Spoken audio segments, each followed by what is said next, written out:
ఆడవాళ్ళలో ఇన్ఫర్టిలిటీకి గల కారణాల్లో ఒక మెయిన్ కారణం ట్యూబల్ సమస్యలు. అందులో కూడా ట్యూబల్ బ్లాకేజ్ అనేది ఇంకా చాలా ఇంపార్టెంట్. అయితే ట్యూబల్ బ్లాకేజ్ ఉందా లేదా అని కనుక్కోవడానికి కంపల్సరీగా లాప్రోస్కోపీనో లేదంటే రేడియేషన్ గల హెచ్ఎస్జీనో చేసుకోవాలి అనుకునే వాళ్ళ కోసం ఈ వీడియో. నేను డాక్టర్ ప్రియాంక చెవిటూరి, మీ ఫర్టిలిటీ సూపర్ స్పెషలిస్ట్. అసలు ఈ వీడియోలోకి వెళ్ళే ముందు మీకు ఒక చిన్న స్టోరీ చెప్పాలి. అసలు ట్యూబ్లో ప్రాబ్లం ఉందా లేదా అని చెప్పి కనుక్కోవటం ఎందుకు ఇంపార్టెంట్, ఆ బ్లాక్ ఉంటే కూడా ఎక్కడ ఉంది అని చెప్పి కనుక్కోవటం ఎందుకు ఇంపార్టెంట్ అని చెప్పి మనం మాట్లాడుకునే ముందు ట్యూబ్ అనేది అసలు ఎందుకు ఇంపార్టెంట్ అని మనం మాట్లాడుకోవాలి. 1978లో ఫస్ట్ టైం ఐవీఎఫ్ కనుక్కున్నది ట్యూబ్లో సమస్య ఉన్న ఒక అమ్మాయి కోసం అని చెప్పి. ఎందుకు అని అంటే ట్యూబ్లో సమస్య ఉంటే కనుక దాన్ని ట్రీట్ చేయడం అనేది చాలా కష్టం కాబట్టి. సో ఇంతవరకు కంపల్సరీగా ఐవీఎఫ్ మాత్రమే చేయాలి ట్యూబ్లో ప్రాబ్లం ఉంటే అని చెప్పి అనుకునేవాళ్ళు. తర్వాత లాప్రోస్కోపీ వంటివి చాలా వచ్చేసాయి. అయితే ఏ పేషెంట్కి ఐవీఎఫ్ అవసరం పడుతుంది, ఏ పేషెంట్కి లాప్రోస్కోపీలో హెల్ప్ చేయగలము, ఏ పేషెంట్కి ఎంత సక్సెస్ రేట్స్ ఉంటాయి అని చెప్పి తెలుసుకోవాలి అంటే అసలు ట్యూబ్లో బ్లాక్ ఉందా లేదా, బ్లాక్ ఉంటే ఎక్కడ ఉంది అని చెప్పి తెలుసుకోవడం కూడా చాలా ఇంపార్టెంట్ అన్నమాట.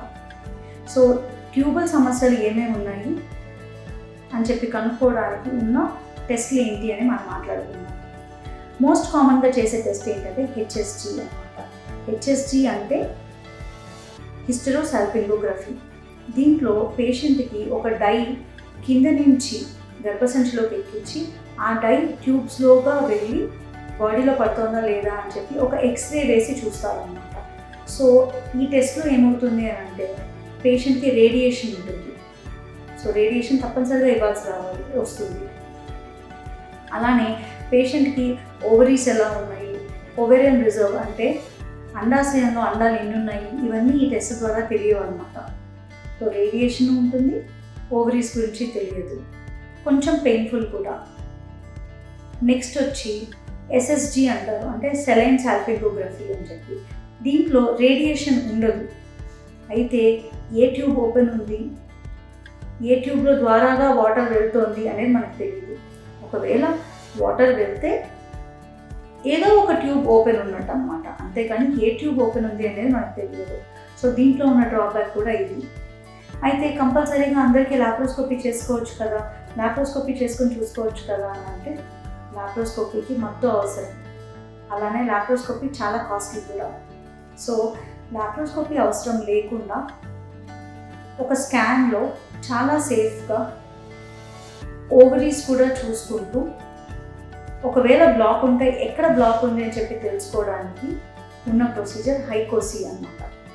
హైకోసీ అనే ప్రొసీజర్లో రేడియేషన్ అనేది లేకుండా అల్ట్రాసోనోగ్రఫీ ద్వారా పేషెంట్కి కింద నుంచి ఒక సేఫ్ డై ఇచ్చి ఆ డై ఎంతవరకు వెళ్తుంది, ఒకవేళ బ్లాక్ ఉంటే ఎక్కడ బ్లాక్ ఉంది, ఎటు సైడ్ బ్లాక్ ఉంది, ఆ పేషెంట్కి లాప్రోస్కోపీ వంటి ప్రొసీజర్స్ హెల్ప్ చేస్తాయా, ఒకవేళ చేస్తే ఎంత శాతం వరకు హెల్ప్ చేస్తాయి అని చెప్పి మనం ఇన్ఫర్మేషన్ ఇవ్వచ్చు.